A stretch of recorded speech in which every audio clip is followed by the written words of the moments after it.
Hi, everyone. How's everyone doing today? Hopefully you can hear me okay. I know that we were having a little bit of difficulty on our side just with the audio. Oh, actually, I can hear myself, so I think it sounds okay. Yep. All right, great. So, hello, everyone, and welcome to our fifth Neurotech X webinar. My name is Sydney Swain Simon, and I'm one of the co-founders of Neurotech X. If you've never heard of our organization before, we are an international community that facilitates the advancement of neurotechnology. We have a focus on open and accessible neurotechnology, and our community has helped to innovate in the domain through a wide variety of different projects. We've had contact points with 11,000 people worldwide and have collectively done over 150 events. We also have 18 local chapters where people can get connected with other neurotechnology enthusiasts. Because we have such a large international network, we decided to give people from different countries and different disciplines a chance to learn about different neurotechnology subjects. We'll be doing webinars on different themes such as VR and EEG, as well as showcase some of the amazing projects and research that our community does. We are always looking for feedback to improve the webinar, so let us know how we can do a better job. So with that in mind, there are two things that you should know before we get started. Number one, make sure to be respectful to those in chat. And number two, if you have any questions, please post them in chat, and I'll ask them for you on your behalf. And the final thing is, if you are interested in doing your own webinar, please send me a message on our Slack, or you can also email me at sydney@neurotechx.com. So with that, let's jump into our webinar. For this month, we have Logan Thrasher Collins, who's going to be presenting whole brain simulation. Developing whole brain simulation, or WBE technology, will provide immense benefits across neuroscience, biomedicine, artificial intelligence, and robotics. At this time, constructing a simulated human brain lacks feasibility due to limited experimental data and limited computational resources. However, progress towards this goal might be accelerated by working towards an intermediate objective, namely insect brain emulation, or IBE. More specifically, this would entail creating biologically realistic simulations of entire insect nervous systems, along with more approximate simulations of non-neural insect physiology to make virtual insects. This is realistically achievable within the next 25 to 50 years. By demonstrating that WBE is possible via IBE, simulating the whole brain will no longer be viewed as too radically ambitious to deserve substantial funding and resources. This shift may facilitate a large-scale organized push towards human WBE, making the goal potentially reachable during the 21st century. By implementing IBE, large-scale scientific infrastructure, we may be able to shift developing more WBEs and move in the direction of comprehensively understanding neural computation. So our speaker is not Henry T. Greeley, it's actually Logan Thrasher, but Logan is essentially a futurist, a neuroengineer, and synthetic biologist, and also a sci-fi poet. When he was 16, he invented de novo antimicrobial peptide called Opal, and has continually done scientific research ever since. His antibacterial research has been published in the journal ACS Biochemistry. Logan is currently developing a method for rapid high-resolution mapping of brain tissue that involves nanotechnology-based contrast agents and X-ray microscopy. His accomplishments have earned him recognition at venues like TEDx Mile High, the Da Vinci Institute, and the Intel International Science and Engineering Fair, the Beckman Symposium, the Stockholm International Youth Science Seminar, and the Envision Conference. Logan is an active futurist writer and speaker. He has championed the concept of rational romanticism, which promotes merging scientifically literate and emotionally intelligent thinking towards building a brighter future. He's also published sci-fi poetry that explores the idea about the future, and Logan applies scientific and his artistic skills towards making the future the best it can be.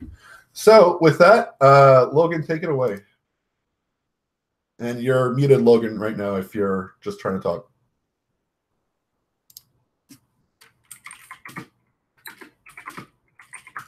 Thank you, Sydney. Thank you for that wonderful introduction.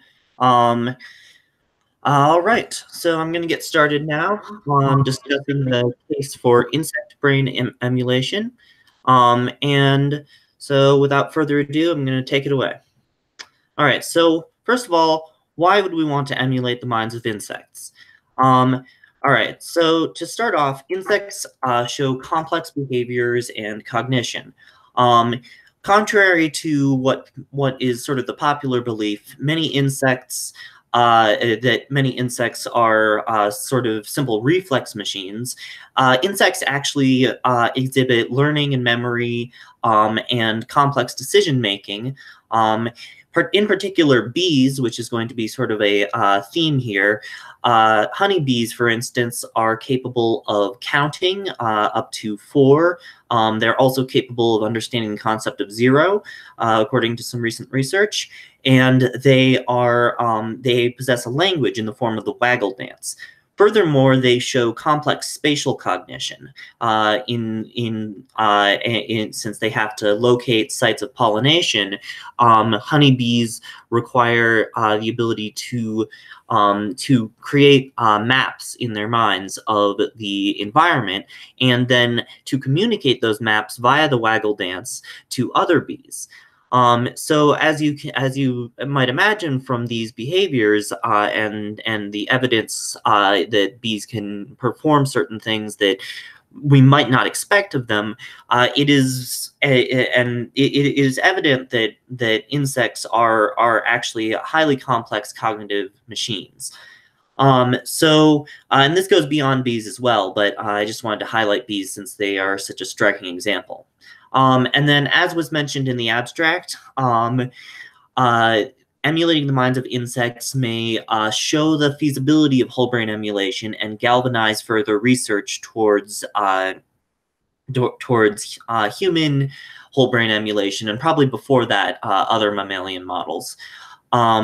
Since whole brain emulation is a very pie-in-the-sky goal, I think that it would be prudent to demonstrate to the larger scientific community and the larger world community that it is something that's possible by creating virtual entities, namely insects, virtual insects, and demonstrating that they can indeed behave as biological insects.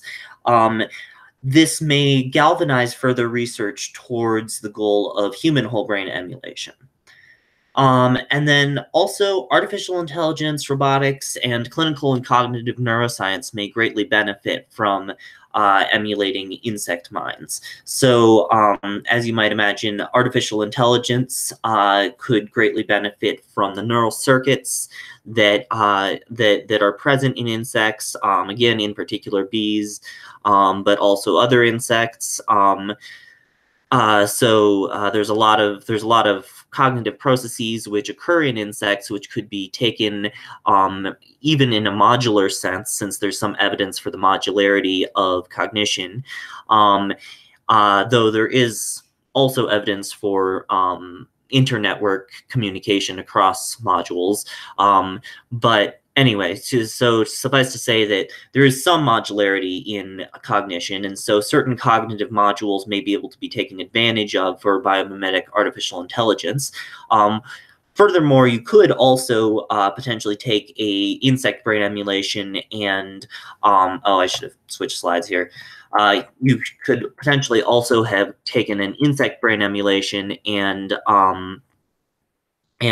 sort of stripped it down to its essential components, and then potentially added enhancements to certain components in order to create some sort of very closely aligned with the original insect artificial intelligence that still could have some sort of particular purpose based on the enhancements.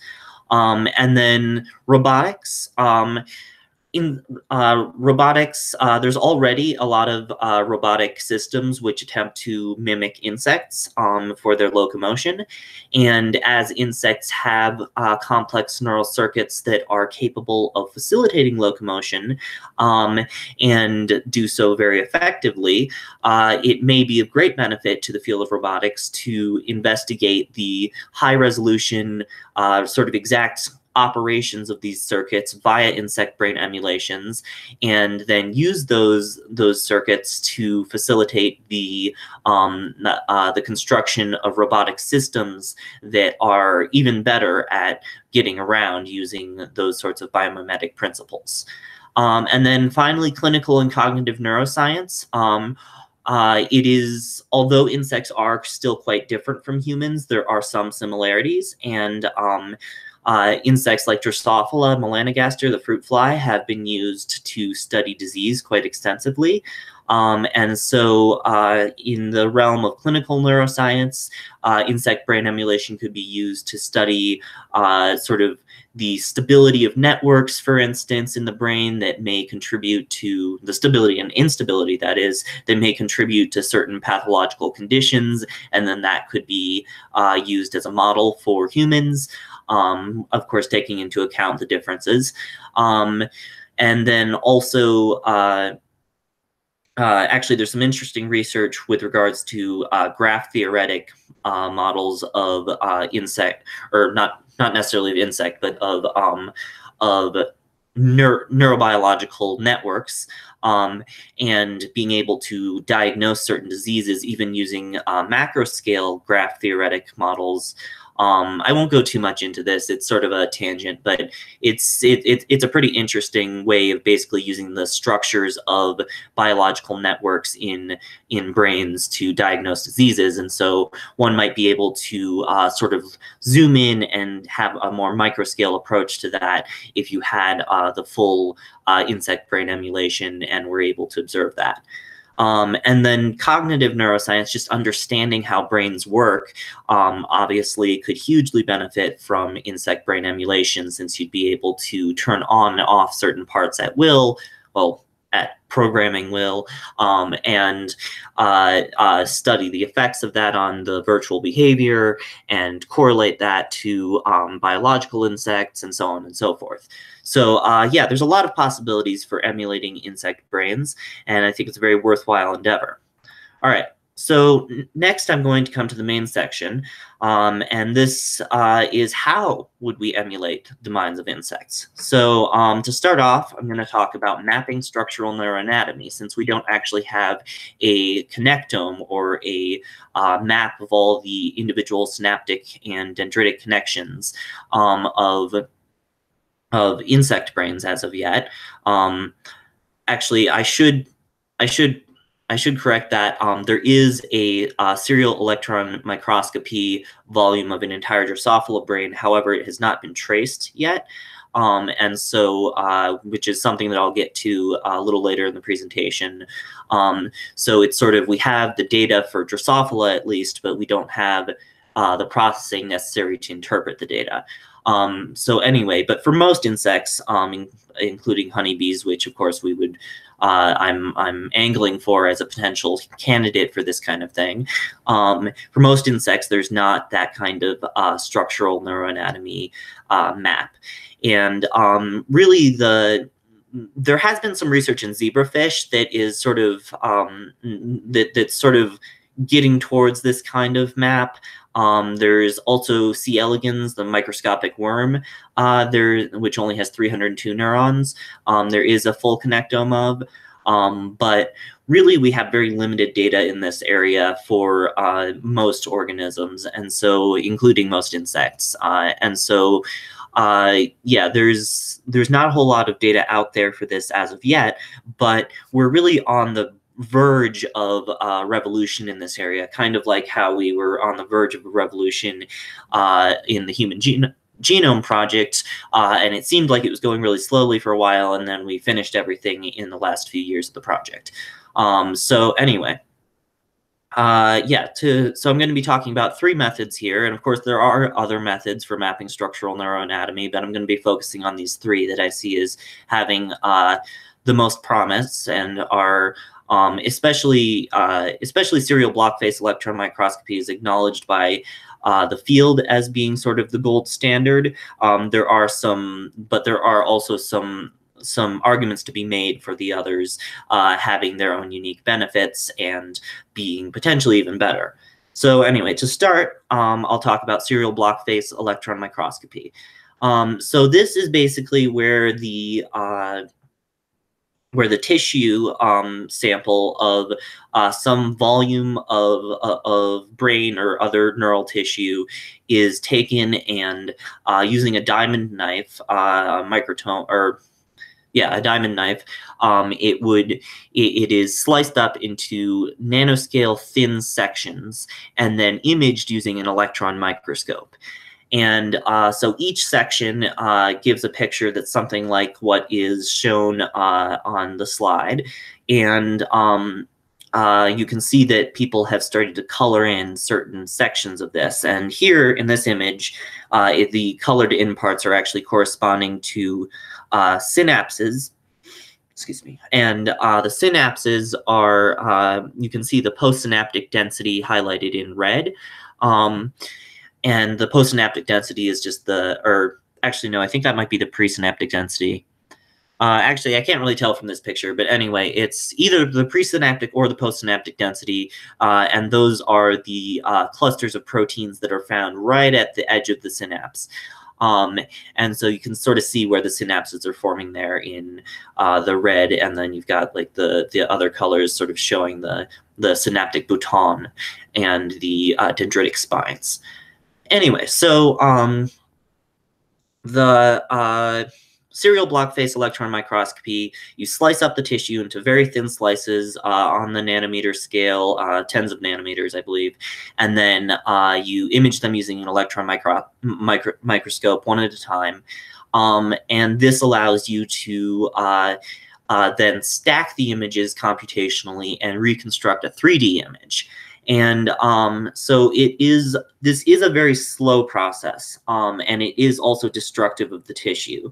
However, so those are sort of the disadvantages. It's not very efficient, especially for larger brains, larger tissues, and really it's been only through some very innovative efforts in high throughput automation that the Drosophila brain was images of the entire Drosophila brain were collected in this way. And as mentioned, those images have not been processed yet, but they are those data are acquired. So anyway, it's a pretty slow process, and it does require slicing up the tissue. However, it is the highest resolution method that is used for connectomics, and so it actually does show even things like individual synaptic vesicles. And it's really, it really produces quite beautiful, detailed images of cellular and even subcellular anatomies.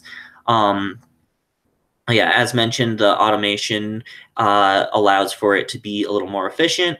There are some efforts to sort of scale this up, and so there's definitely some promise there. And so moving on, expansion microscopy, pioneered by Ed Boyden and others who he collaborated with, is basically the physical enlargement of neural tissue. You inject a swellable polymer into the tissue, and then it expands, as you might imagine from the name. And remarkably, the linear or the distortion of the tissue is very minimal. So it's a linear tissue expansion. So you don't end up with a whole lot of like warping of the tissue as it's expanded. Rather, it really maintains its original structure, even microscopically. And so expansion microscopy is really quite a remarkable technology in that way. And then, of course, since you're physically enlarging the tissue, the resolution is much higher, effective resolution, that is, because the tissue is just bigger. I mean, you can see more stuff because it's larger. I imagine there's been a number of I can't think of an example right now, but I mean, there's been a number of sci-fi movies and books that have sort of, I guess one example would be Ant-Man, who also can be Giant Man. He's just grows, and so I mean, this is essentially kind of like that, except obviously not quite in the superhero context. And anyway, just sort of a funny little tangent there. yeah, so it physically enlarges, and then you can see more because it's bigger. So another cool thing about this technology is that it is compatible with genetically encoded markers. So you can highlight certain things using by expressing from a vector or some kind of integrated, genomically integrated construct. You can express green fluorescent protein or some other fluorescent protein. And it's also compatible with immunohistochemistry, which is another way of fluorescently marking things. But the genetically encoded thing is cool because then you can, for instance, express fusion proteins where like some particular protein of interest is actually physically connected to another a fluorescent protein or something like it, and then like a halotag protein fusion or something along those lines. And then that way it's like, you know, that it's always, whenever this protein is made, it's always going to have a fluorescent tag attached to it. And so that can be very useful for tracking certain things and observing where they end up once you've expanded the tissue. And so it's just a very good way for studying neural tissue, and there's a lot of promise there. It is lower resolution, and there's definitely some additional challenges associated with it, but it is really a remarkable technology. All right, and X-ray microtomography. I'm a little biased here because this is the subject of my own research, but I do think that it has a great deal of promise. It is non-destructive, so you don't have to slice up the tissue. It's three-dimensional, so you can get these beautiful 3D images of neurons. And then compared to serial block face electron microscopy, it is a very rapid technique. It occurs, you can do it in a matter of hours rather than weeks or months. And it's actually very underexploited. There's not a whole lot of groups that are working on this. There is one that I'm aware of in Japan, and there is also a few people there are also a few people at the Argonne National Laboratory, I believe, who are working on X-ray microtomography for connectomics. However, the people at the Argonne Laboratory don't seem to be doing a whole lot with the connections. They're more looking at the blood vessels and the distribution of neural cell bodies. The people in Japan are looking more into the connections, and they have done some pretty cool stuff with tracing out a Drosophila brain hemisphere. So that has definitely been a pretty cool breakthrough. And anyway, but besides those groups, there's not really a whole lot of people. There are not really a whole lot of people working on this. And then there's me, and I've got a team of sorts. I'm sort of collaborating between several different laboratories, and I'm developing a technology which is basically enhancing this using nanotechnology-based contrast agents. And because this is going to be a publicly available forum, and I want to make sure that there's not issues with IP, I won't be describing that in great detail, but suffice to say that I'm using nanotechnology to enhance the resolution of X-ray microtomography and allow for it to image individual synaptic connections and dendritic spines and things like that. And so I see a lot of promise here. There's also some potential ways that I'm working on that could allow for different target, or like different subcellular targets to be highlighted. So I might be able to image individual synapses and like be able to see those as a different color than the rest of the neural tissue. And actually the image that you can see here is from my research. It was sort of a preliminary proof of concept kind of thing. And you can see the 3D structures of the neurons, and you can see a lot of dendritic spines. You can see a medium spiny neuron. It's very cool. So yeah, I think X-ray microtomography has immense promise, especially if you want to map multiple brains and compare across them, which I think will be important. And so I think X-ray microtomography is really the wave of the future. But again, I'm a little biased. So Anyway, those are just a small sampling of some of the techniques that are used to map structural neural tissue. There's also a great deal of techniques for measuring other things associated with neural tissue. So things like RNA-seq, especially single-cell RNA-seq. There are ways to sequence all the RNAs in a whole bunch of cells from a neural tissue sample, and then like ascribe different and then like know that this set of RNAs came from this cell and this set of RNAs came from this cell, and like sort of partition them so that you know that each cell that you're looking at, each set of RNAs that you're looking at came from an individual cell, and then do a whole bunch of data analysis on that, because that allows you to analyze the gene expression since it's the RNAs. And so that can be very useful. And I'll talk a little bit about that later and some ways that that might be able to help with these kinds of efforts. All right, so next I'm going to talk about translating structural data to biophysical models. So what do you do once you have this structural data? How do you convert it into a simulation? And so I'll talk about neuronal tracing, and I'll talk about the biologically realistic multi-compartmental Hodgkin-Huxley type models. So to start, neuronal tracing, there's another picture from my research of the, it's actually the same tissue sample there, and then a tracing of it. And this tracing in particular, this one is a little bit crude. I'm going to be working on improving that by getting some better software for it. But it sort of shows the basic idea here, where you can have, well, I'll go to the next slide and describe it. So yeah, neuronal tracing is basically the idea of, okay, you have this microscopic image from some type of imaging, say X-ray microscopy or serial block face electron microscopy. What do you do with it then? Because it's kind of messy when it's just from the microscope as raw data. And so you can't necessarily say, okay, well, this is an individual neuron. This neuron is connected to this neuron via these synapses, et cetera, et cetera. And so what you want to do is you want to convert it into like a solid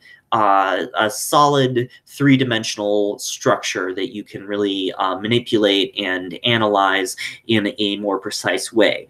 And so to do this, there's a lot of software available. For instance, I've used Neuron Studio.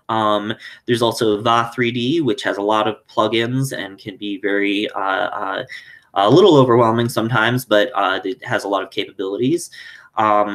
The Simple Neurite Tracer is an ImageJ or Fiji plugin, and for those of you unaware with ImageJ/Fiji, that is a very common piece of software that is used for all kinds of image processing in the biological sciences and other sciences.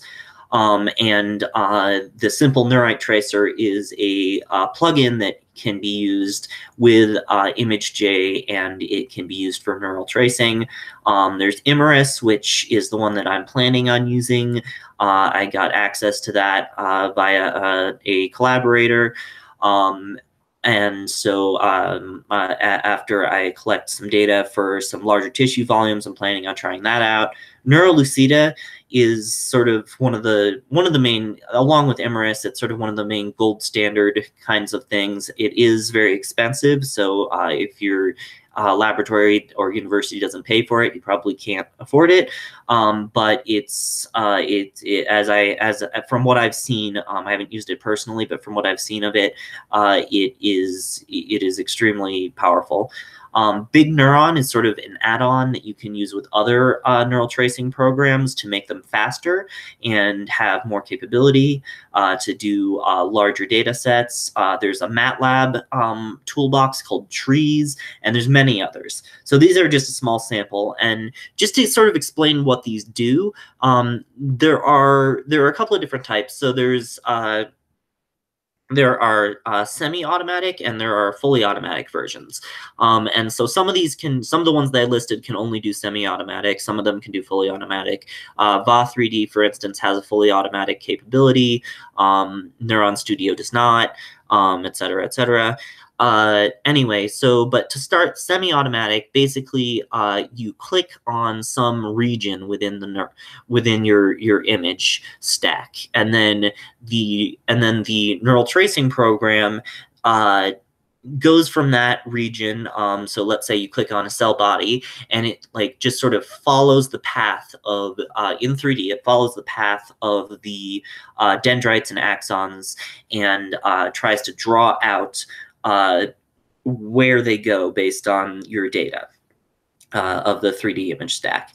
And so and it uses sort of the contrast between background and signal to distinguish, and then it tries to figure out, and you can sort of see this in the pictures here, especially the one up top. It appears to be a fluorescence microscopy image that somebody used a tracing program on, and then it sort of follows the dendrites or axons and traces out actually, I'm just going to say neurites. It follows the neurites, and it traces out where they are and and it does not go where they are not, and then it finds where they are and reconstructs this 3D image.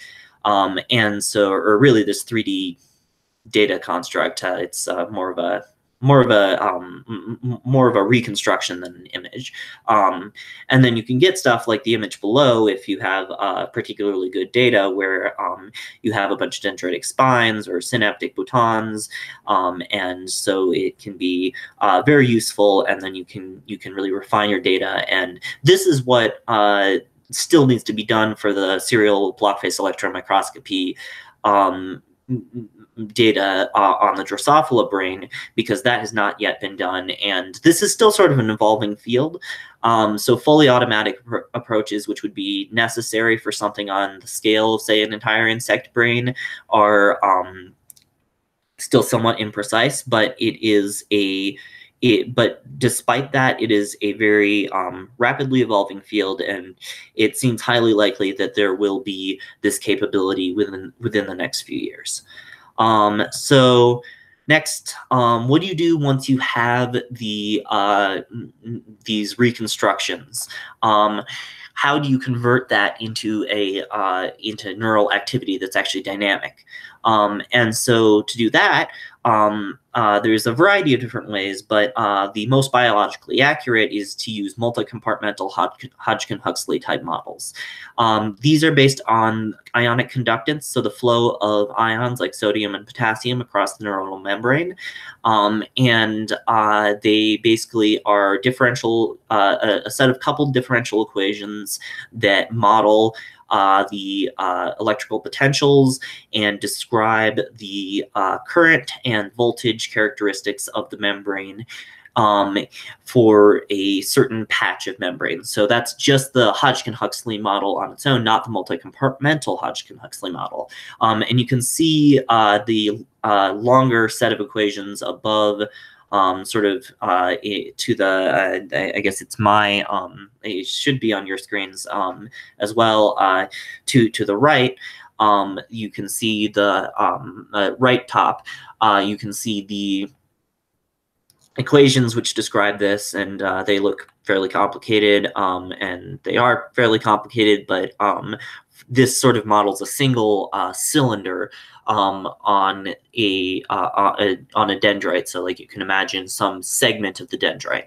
And this is a pretty good approximation of the electrophysiological processes which can occur there. And remarkably, these types of models are actually, in contrast to many models of biological processes, these models are actually remarkably biologically accurate. And it's really cool that we're able to do this.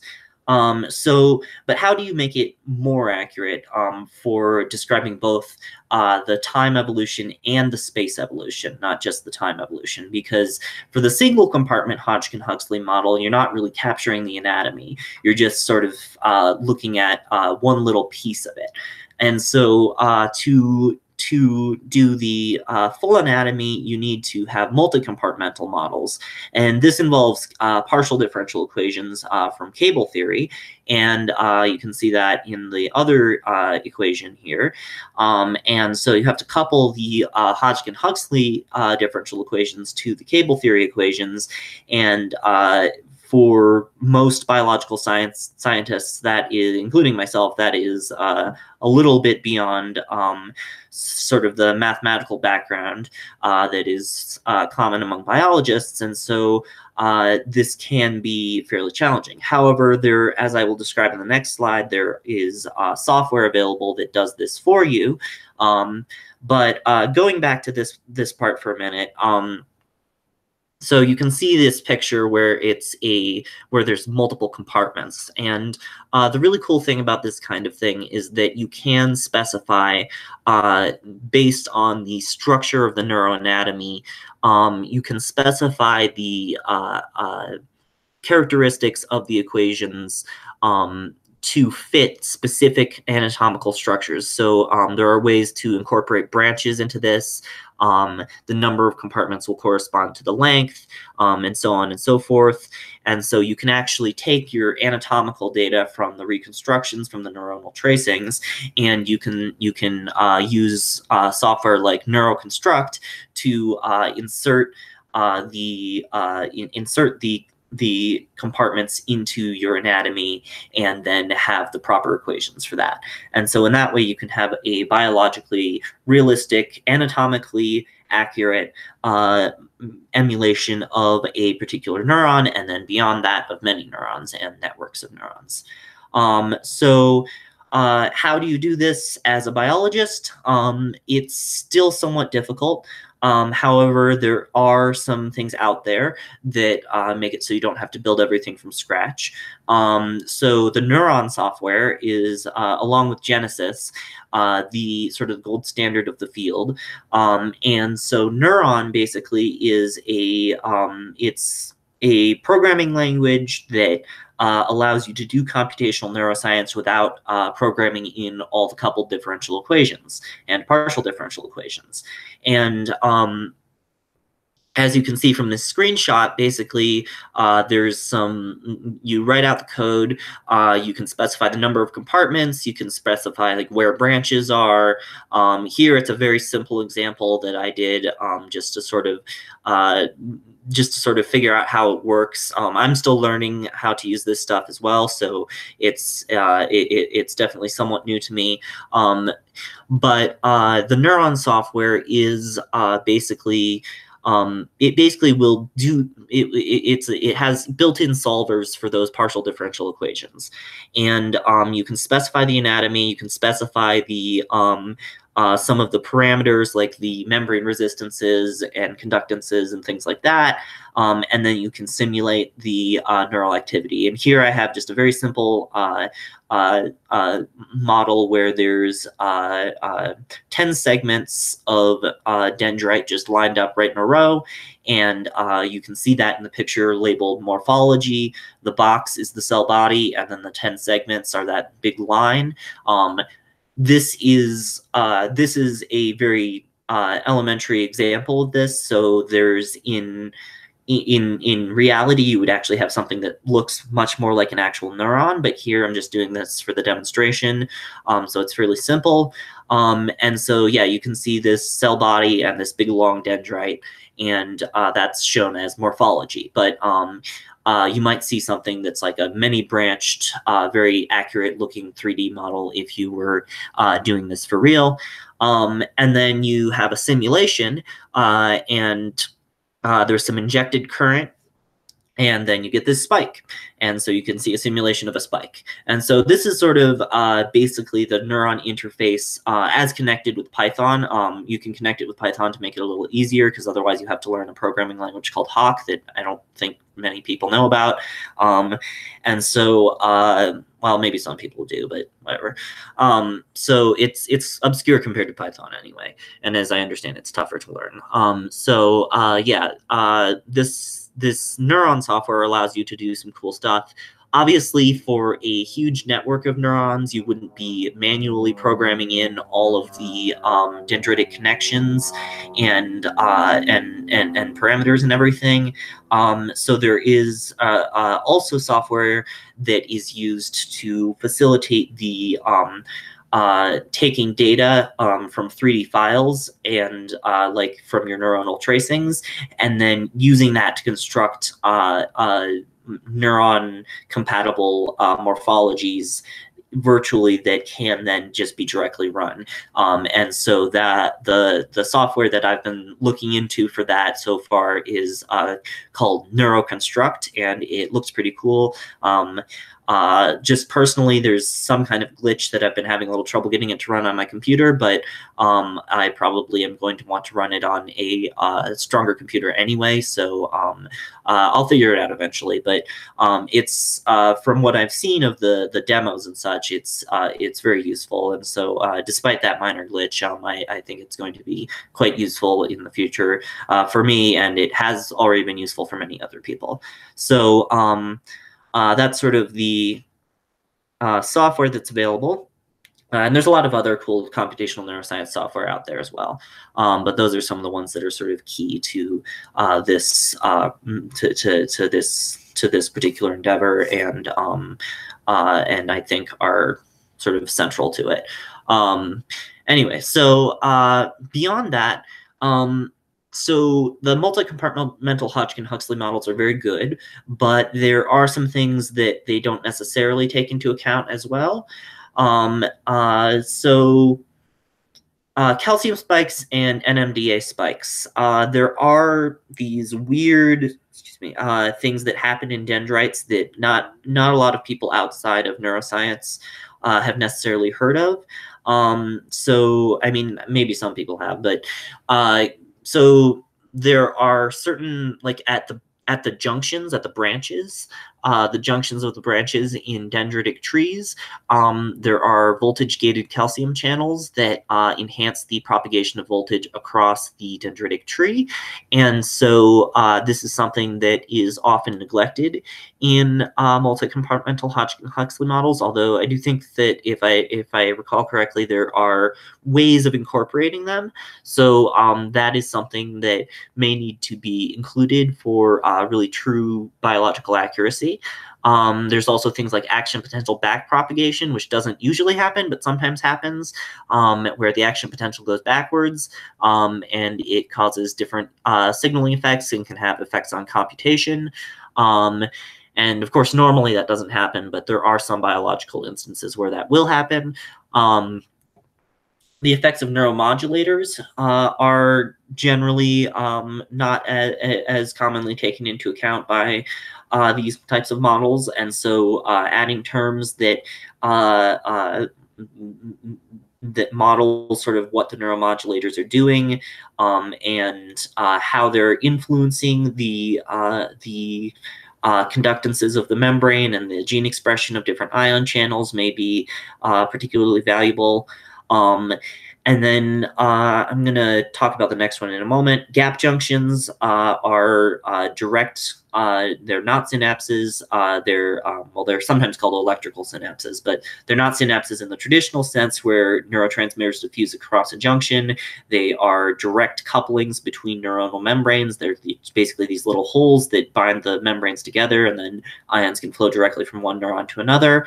And they're also found in other places in the body as well, and they're fairly common. And so gap junctions are something to take into account. And then to some degree, local field potentials, the electrical fields that emerge from the neural activity can influence nearby neurons. And so taking that into account may also be valuable. And I mean, all of this stuff is like reasonable to take into account, but it's not necessarily as mainstream as multi-compartmental Hodgkin-Huxley models. So it's definitely something to keep in mind for doing insect brain emulation. So correlating neuronal morphology and channel expression profiles from RNA-seq. So one thing that structural neuroanatomy does not capture is gene expression. However, there is some level of correlation between morphological cell types. That's basically just sort of the idea of certain patterns of cell morphology being related to like a classification of cells. So like these certain cells which have, like, I don't know, medium spiny neurons. This is probably a broader category than most neural morphology categorizations, but like, for instance, medium spiny neurons have a certain morphology that you saw back in the previous slides when I was showing you some of the pictures from my research, and they can be categorized as having a different set of gene expression that is correlated with that morphology, because we know they're medium spiny neurons because of their morphology, and therefore we know basically what kinds of gene expression they have. And for more specific types of things than medium spiny neurons, for more specific morphological classifications, you can also do this to some degree, where you can do RNA-seq, single-cell RNA-seq, and then you can say, okay, well, this neuron can be classified based on its gene expression profile. And so there's some level of classification as well that you can do based on gene expression alone. And then there's some correlation between the morphological cell types and the expression-based cell types. And so it's not a perfect correlation, but there's definitely some. And so to some degree, you can predict gene expression from morphology, which again isn't necessarily perfect, but it can definitely be useful. And so getting like the you would potentially be able to insert the proper channel expression profiles based on morphology using data from single-cell RNA-seq. And so that is just another way of increasing biological accuracy. All right. So finally, models of learning and synaptic plasticity. So one really nice thing is that the size of dendritic spines is highly correlated with the strength of synaptic coupling. So dendritic spines are the postsynaptic boutons, which are found on dendrites, and they are basically the synapses will connect to them, and they actually grow larger when the strength of synaptic potentiation is stronger. And so this is very useful to us because it means that we would potentially be able to map out the physical correlates of memory and be able to use those physical correlates of memory in our emulations, so that the insects, like the insect brain emulations, remember certain things that they've learned, and then that could potentially be useful for studying memory and so on and so forth. And in the future, for like whole brain emulation, if you were to do this with a human, it would potentially be very useful, because you could have the whole brain emulation be of a human, and then have that human whole brain emulation have all the memories of the person who volunteered for it. And so it would be ethical, because the whole brain emulation would have the memories of a person who had volunteered. Anyway, that's sort of farther in the future, though. But once you have the structural basis for the memories up until the point that you do the insect brain emulation, what do you do then? So there are a lot of different models for this. Some of the most prominent are spike timing dependent plasticity models, which are basically, they basically take advantage of the whole neurons that fire together, wire together idea, and they do a mathematical version of that models how that process occurs. And they're fairly simple, but there's a lot of extensions to them, and there's a lot to be explored there. So I actually think that modeling all the molecular signaling that occurs in the synapses and the dendritic spines is not necessary, since synaptic potentiation is a relatively smooth process. That is, like, the curves of synaptic potentiation, if you're like measuring the rate of potentiation based on, say, the size of the dendritic spine or the number of AMPA receptors that have been inserted into the postsynaptic membrane, or something along those lines is relatively smooth. And so you might be able to use a phenomenological model, or a model that's just sort of fit to the characteristics of the curves of the process, to model the processes of learning and synaptic plasticity, rather than having to model all of the biological details there. So I think this is one area, in contrast to the dendritic trees and the propagation of voltage. This is one area that I do think you could make some simplifications on and still retain reasonable biological accuracy. So finally, emulating non-neuronal physiology, I believe, will be important because the nervous system does not act in isolation. It is part of a body that interacts with an environment, and the body is very important for giving feedback to the nervous system and operating to modulate it. And so there's a constant interplay between the body and the brain and the rest of the peripheral nervous system. And so emulating non-neuronal physiology will be important.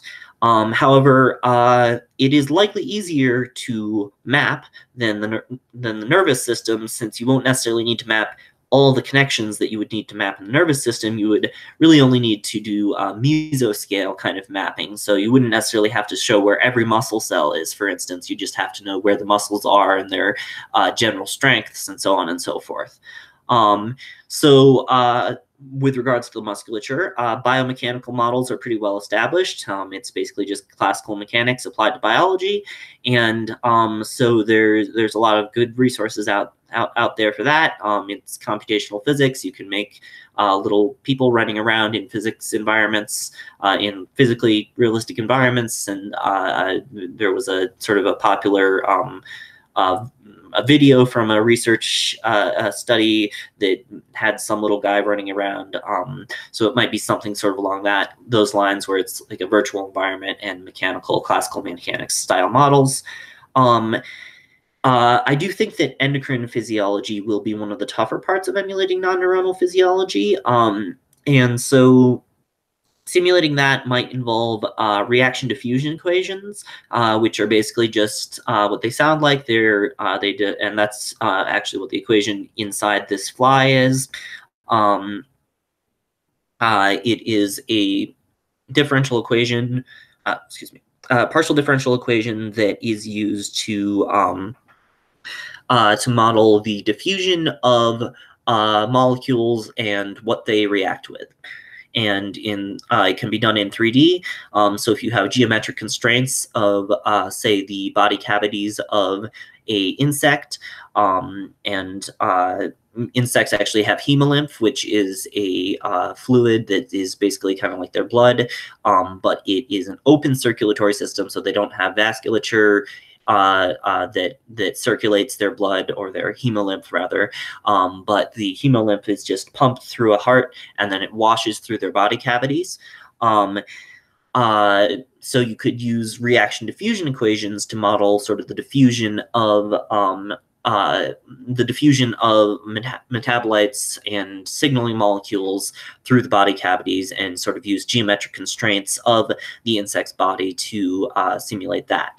However, you might be able to simplify this further, since hemolymph does wash through the body cavities, and so it's likely amenable to the well-mixed system assumption. So you might just be able to base this on concentration dependent stuff, and rather than necessarily needing to do all of the diffusion processes.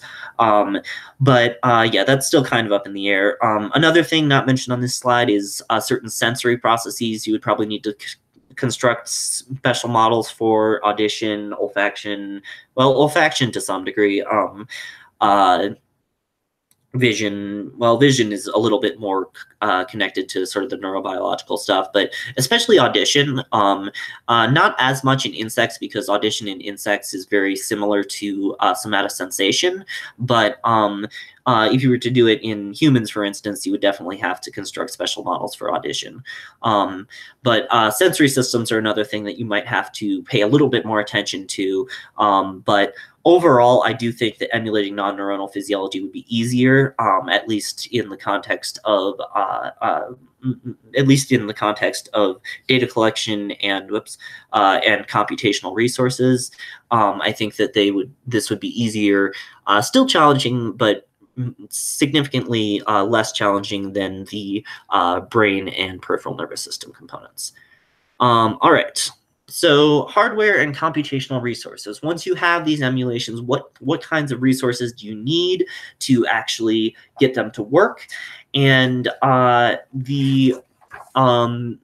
so one thing that I want to mention right off the bat is neuromorphic computing, which is basically circuit architectures that are biomimetic to neurobiological systems, and these use sort of input circuits to and thresholds that then allow for firing or the passing of current, and it can have several different input circuits, and so it's kind of similar to a neuron in that way. And then there's also memristors, which are sort of like transistors, but they have a memory of the currents that have passed across them. And the memristors, it's actually sort of from the buildup of oxides or other formations of other agglomerations of molecules that sort of build up and change the VI, or the voltage current characteristics of the memristor over time. And so in that way, they're able to mimic synaptic potentiation to a crude degree. And so neuromorphic computing is very useful for computational neuroscience. It allows for computational neuroscience models to run a lot faster, and just because it's more similar physically to neural tissue, obviously still very different, but it greatly increases the efficiency of models. And there's actually recently been a supercomputer constructed, a neuromorphic supercomputer called Spinnaker, which is very cool. And so this is sort of, I hope, the first example in a of a neuromorphic supercomputer, and I hope that there will be many more that will be constructed over time. What are the computational resources necessary to do this? Obviously, this is a very computationally intensive process to simulate an entire virtual insect and all its cognitive processes.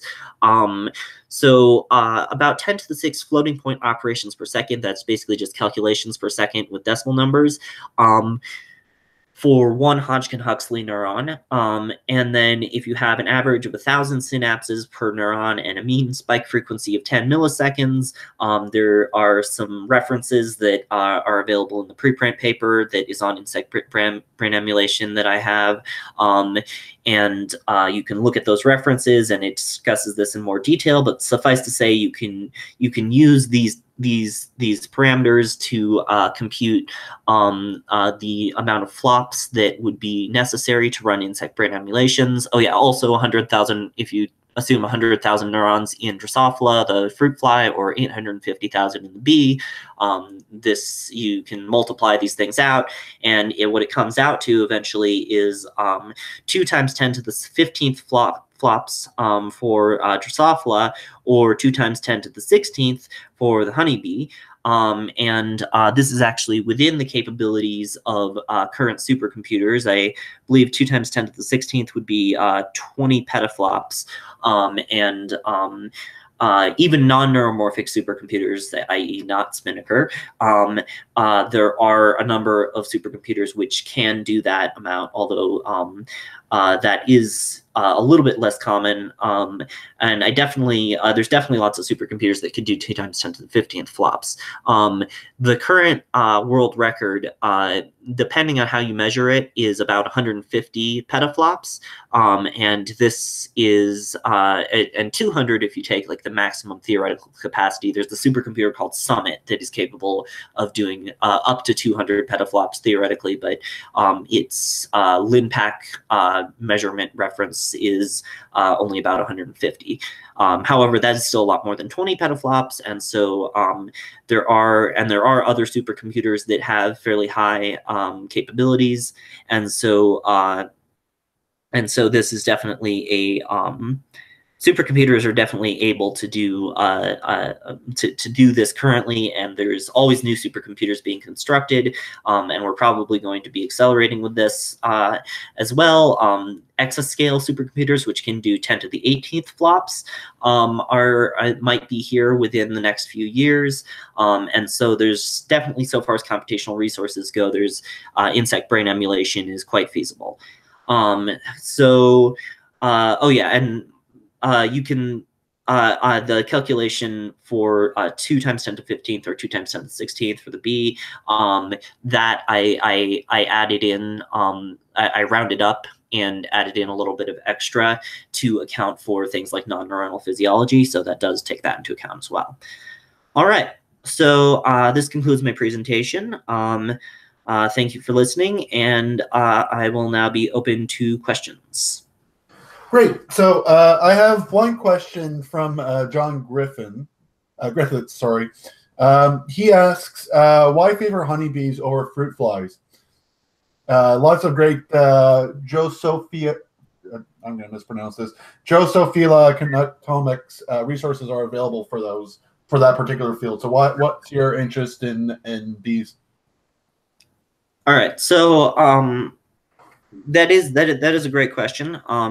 Honeybees, I'm not necessarily favoring them over fruit flies, but I'm thinking that they should be done, they should be focused upon in addition to fruit flies, because I do think that it's highly likely that fruit flies will come first. However, honeybees do have significantly greater cognitive abilities than fruit flies, and so as a model for things like spatial communication, learning and memory to some degree, and social, like the social communication, numerical cognition, and language, I do think that honeybees will provide a much greater wealth of resources for cognitive neuroscience. That said, the resources available for flies, I think will likely allow flies to be done first for insect brain emulation, because there are a great number, a lot more genetic tools, for instance, for fruit flies. There's, I mean, we already have some of the necessary connectomic data for fruit flies, and so fruit flies will likely come before bees. However, I think that we should try to expand into other insects, particularly honeybees, but also others beyond them, because there are a wealth of potential neural circuits that I think we don't want to neglect, that can be found in the order Insecta, or actually that's not an order, never mind, but in Insecta, and there is, and so there's, at least I don't think it's an order. Sorry, I'm getting caught up in detail. But anyway, there are a wealth of potential neural circuits that we could take advantage of for artificial intelligence, for instance, as well as in cognitive neuroscience, just for studying cognition. And so with regards to studying insects beyond flies, I think that bees are definitely a good starting point, and bees have a lot of potentially valuable information in them. And then beyond that, other insects could be quite valuable as well. I have another question from Vanessa Mara, and I'll try my best to paraphrase this. But essentially what I think she's asking is, how do we translate differences in peripheral and sensory nervous systems from insects to humans? So since, say, for example, with a fly, it may have multiple eyes and multiple legs. What's the process of translating from one system to another?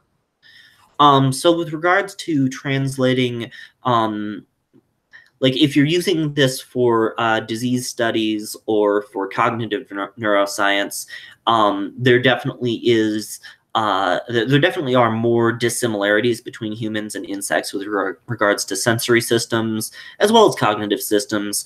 But the general operations of neural processes in insects actually have been found to some degree to have some similarities to humans. Obviously, there's big differences as well, but flies have been used as disease models for humans in the past, and there have been some useful insights that have been gathered from that.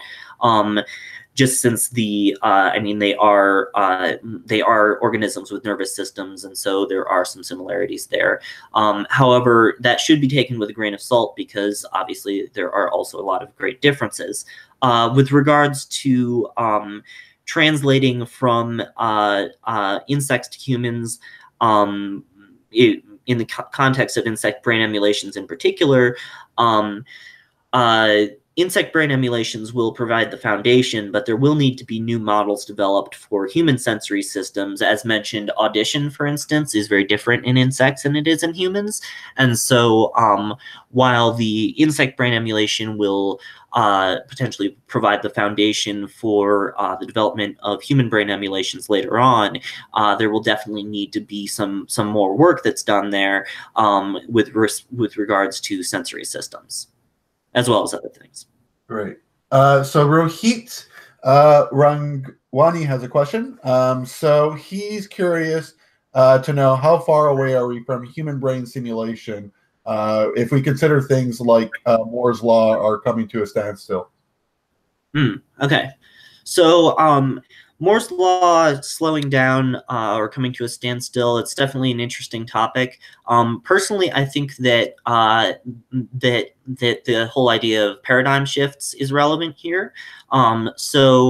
While the number of transistors that can be fit onto an integrated circuit may be slowing down, there are a wealth of new computing opportunities that are emerging.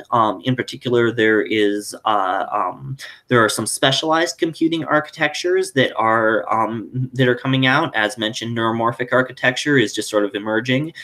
There's also sort of the idea of three-dimensional circuits. And then there's things like quantum computing, which I can't say that I know a whole lot about quantum computing, but it could definitely be useful for computational chemistry if you needed to emulate any sort of chemical processes that were occurring within the insects. It could be useful for that. Although Moore's Law for the very specific idea of integrated circuits and transistors might be slowing down, there's still an overall acceleration in computing technology and in technology in general that I think will continue to astonish people in years to come. And just since there's so many more resources that are continually available for innovators, innovators can innovate more resources and so on and so forth. And so it does sort of go exponentially, even though there are some physical limits. And personally, I am somebody who thinks that although there are physical limits that obviously we can't necessarily surpass, there's always a way around it. There's always some kind of loophole. And so while we might be coming to some sort of limit with that, there are a number of different ways that we could potentially work around it to achieve the same functional effect of continuing to improve our computing capabilities towards things like whole brain emulation. As mentioned, neuromorphic computing is one of them. And so I do think that although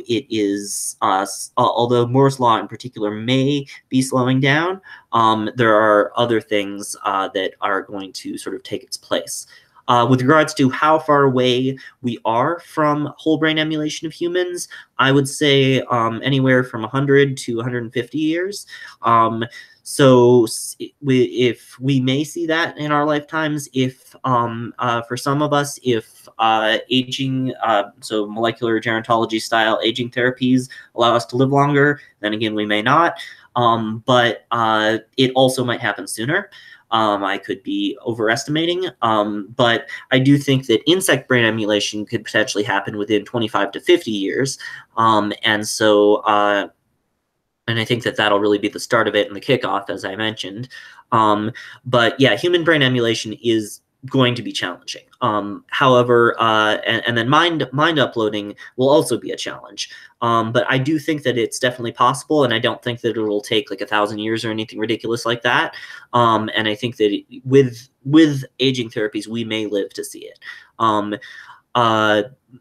But I do think that I am slightly more cautious about making very near term predictions like Kurzweil does. Although I do greatly respect Kurzweil, I think that he's somewhat over optimistic, perhaps intentionally. I've sometimes hypothesized that maybe he does this intentionally to create self-fulfilling prophecies by moderately over predicting optimistically. But anyway, I'm being a little more cautious than that. I'm not trying to create self-fulfilling prophecies. Just basing it on the research. And so, yeah, I think that it's definitely likely that it'll happen within 100 years or potentially 150. Great. So 2 more questions just before we wrap up here. So John Griffiths has another question. Sure. So in relation to X-ray microtomography, yep. Is this something that can be done on intact brains? And a follow-up question to that, can you study things like plasticity and neurodegeneration with microtomography as it's non-destructive? Yes. So that's the great question. So yeah, X-ray microtomography can be done on intact brains. The size of the intact brain, like if you were to do it on an intact human brain, you wouldn't be able to get the resolution that you can for when you're doing it on insect brains, because or smaller tissue samples, because the current X-ray technology is, at least with regards to laboratory X-ray stuff, synchrotron sources might be able to do human brains if you had a contrast agent. Not totally certain though. But anyway, so one thing about X-ray microtomography is that you need to have the sample be very close to the source and the detector. And so currently, the technology is actually more specialized for material science, and but there are some emerging efforts to use it for biological applications. And so you have to have the sample very close to the detector. However, for insect brains, this is fine because insect brains are pretty small. And so what you could potentially study dynamic processes. However, if you're trying to do this in real time, it would potentially be a little more difficult. There was a paper that came out about something that they called X-ray cine tomography, so like cinema tomography. And in that paper, there was a special setup that was used in which the researchers constructed an X-ray microscope that could have up to micron scale resolution. And I think that was even without contrast agents, which is pretty remarkable.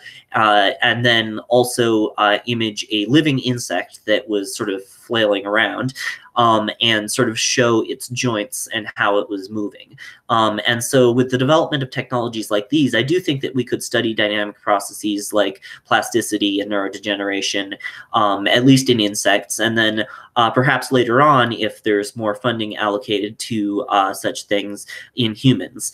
And with regards to contrast agents in human tissue, you would want to actually my research, it's possible that you could use this contrast agent in a living organism. You probably wouldn't want to use it across its entire brain because that would probably gum everything up. But you might be able to do small regions of the brain and image those in a living organism. So like if you wanted to do mammals. Another thing that is potentially of relevance here is that there's something X-ray micro CT, which is very similar to X-ray microscopy, but it's generally speaking a little bit lower resolution, more like on the order of 50 microns, has been used in living mice, and it could potentially be improved. So yeah, there's definitely some possibilities for studying dynamic processes. And the final question, I'll give it to Daniel Fernandez. What are your thoughts on anti-aging versus WBE? How should researchers best use their time? So I think that you really don't have to choose one or the other. There's a lot of researchers out there, and I think that people should sort of go where their talents and their inspiration leads them. But I do think that there does need to be a fair amount of allocation of resources to both. That said, there needs to be a fair amount of allocation of resources to both, but I don't think that you necessarily have to make the entire world focus on one or the other. I think that anti-aging therapies could be very useful for the short term, but I do think that anti-aging therapies in the molecular gerontology realm, just because it does inherently require us to have the evolutionarily specialized, not specifically for engineering purposes, medium to work with of our own bodies, it may be prudent to, sorry, this is a really confusing sentence. So our biology is awesome, and it does a lot of really cool stuff, but it's messy, and it's not supposed to be engineered in the sense of, well, it not in like a metaphysical sense, but like in an evolutionary sense, it didn't evolve to have little slots to insert things into and to modify. And so there's a lot of evolutionary hills of fitness that that we're currently on, that changing things can cause disruptions. And so our bodies are not the easiest to modify medium. And so and so I do think that it would potentially be challenging to modify our bodies to the extent that would be necessary to really achieve the same kinds of goals as you might be able to achieve with mind uploading. But I do think that it is also worthwhile to try to extend people's lives and through anti-aging therapies, and sort of in an effort to have sort of an early stage prolonging of life that is beneficial and allows us to have more of the life that we crave and value and enjoy our passions in.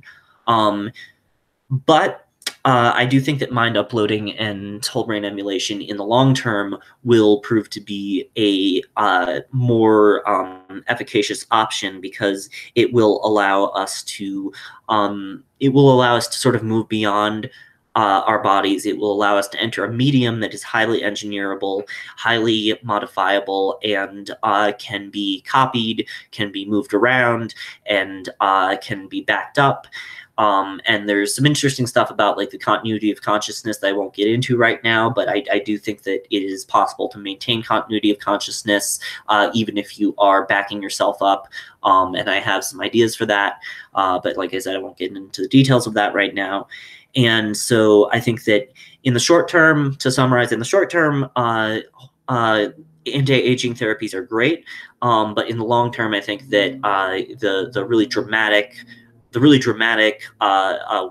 world changing how fundamentally how we as humans live in a positive way effects will come more from the neurotechnology end.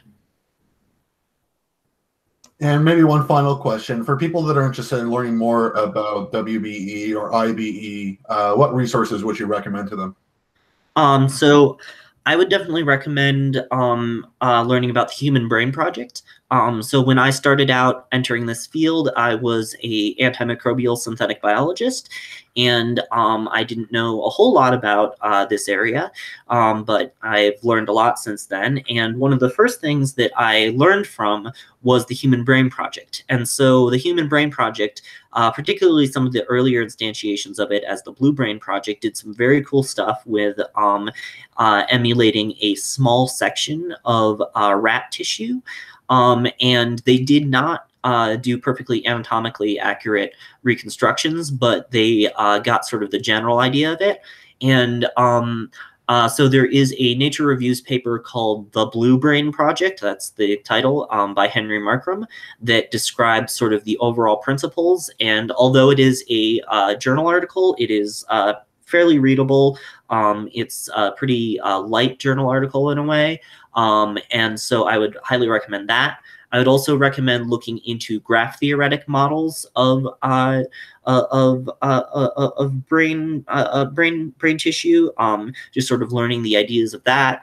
And then for those of you who are interested in looking into books, LibGen has a lot of free books that are available. And beyond that, I'd say learn differential equations. Don't learn like all the details of like how to solve every different type of differential equation, but learn like how differential equations work and what they're used to do, and like how models are constructed with the differential equations, because it really helps you conceptually to understand things like Hodgkin-Huxley models, which are differential equations. And so, yeah, get a good math background. Obviously, know the biology inside and out.